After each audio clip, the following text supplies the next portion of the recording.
It's no good. After I that can't do it. spear, I was taken from the battle, neither truly alive nor truly dead, an undying shadow in a world of light.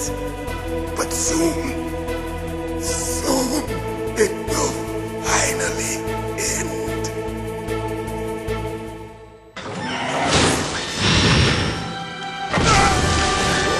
Die!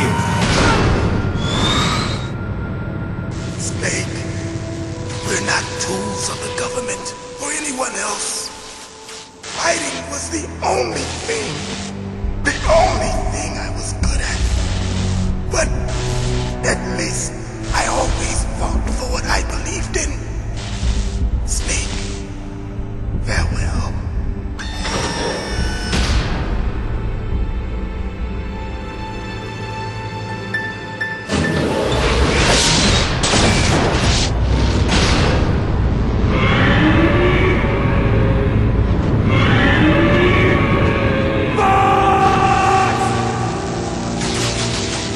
Foolish man!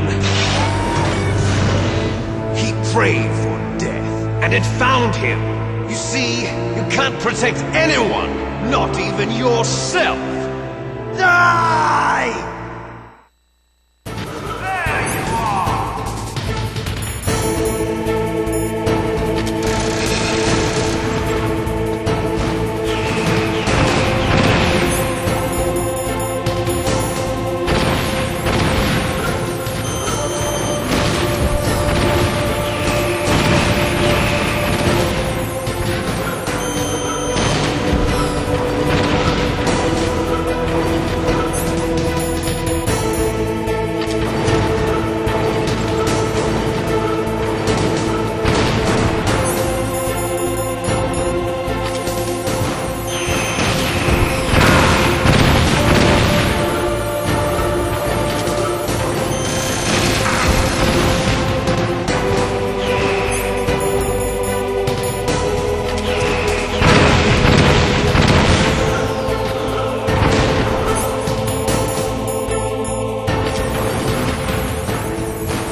Crush you into dust!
sleeping late as usual. A snake.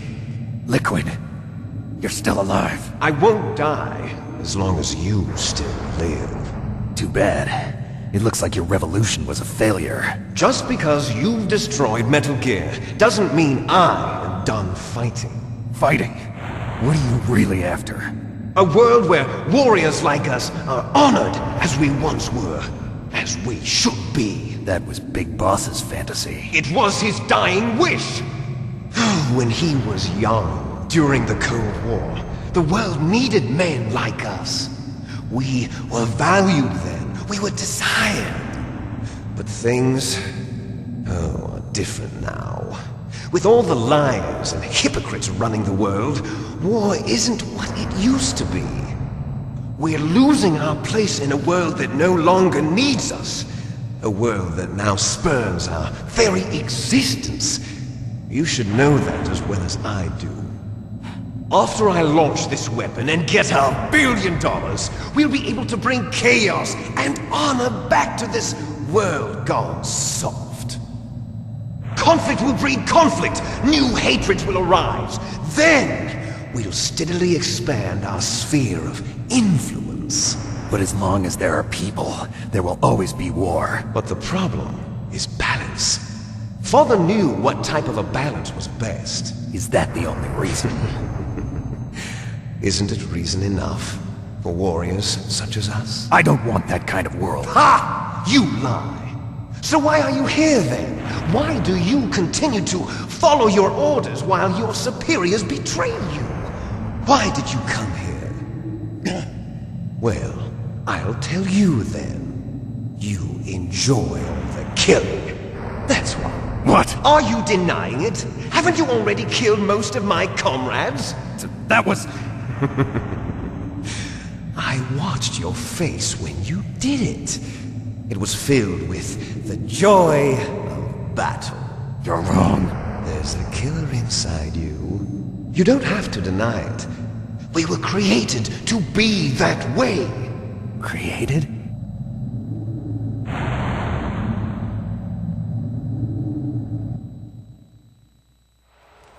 Les enfants terribles. The terrible children. That's what the project was called.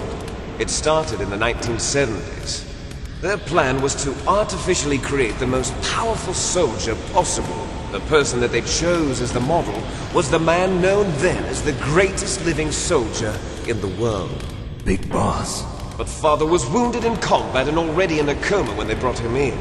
So they created us from his cells, with a combination of 20th century analog cloning and the super baby method. Super baby method.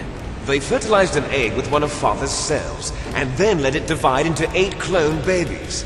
Then they transferred the clones to someone's uterus, and later intentionally aborted 6 of the fetuses to encourage strong fetal growth. You and I were originally octuplets. Octuplets? Yes.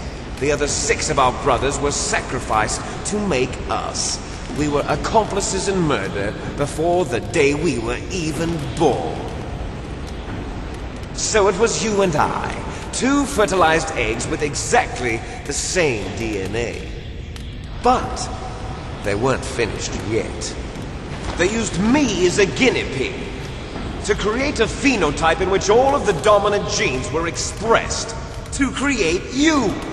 I got all of the recessive genes. You took everything from me before I was even born. But you and I aren't his only children. What? The Genome Soldiers. They too are his progeny, carrying on his genetic legacy. But they're different. They're digital. With the completion of the Human Genome Project, the mysteries of humanity were laid bare. Thanks to Father's DNA, they were able to identify more than 60 soldier genes responsible for everything from strategic thinking to the proverbial killer instinct. Those soldier genes were transplanted into the members of the next generation Special Forces. That's how they became the Genome Soldiers. That's right. The genome soldiers that you've been killing are our brothers with the same genes as ours.